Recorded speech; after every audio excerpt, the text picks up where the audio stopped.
আসসালামু আলাইকুম রহমতুল্লাহ। আশা করি আপনারা সকলে আল্লাহ তাআলার রহমতে ভালো আছেন।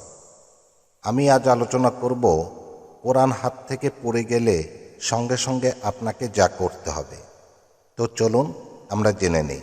কারো হাত থেকে অনিচ্ছাকৃতভাবে কোরআন পড়ে গেলে কোরআন ওজন করে চাল, গম বা এ জাতীয় কিছু সাদকা করা জরুরি, এরকম একটি প্রচলন আমাদের গ্রামাঞ্চল ও শহরের মানুষদের মধ্যেও রয়েছে। এটা ভুল প্রচলন। কোরআন হাত থেকে পড়ে গেলে ওজন করে সাদকা করার নির্দেশ কোরআন হাদিসে নেই। কোরআন ওজন করে সাদকার পরিমাণ নির্ধারণের পদ্ধতিও শরীয়তে অভিনব ও মানুষের বানানো।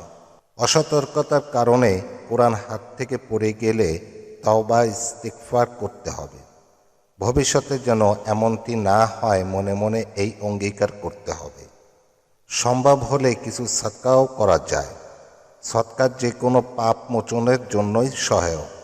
রাসূল সাল্লাল্লাহু আলাইহি ওয়াসাল্লাম বলেছেন, সদকা গুনাহ মোচন করে যেভাবে পানি আগুন নেভায়।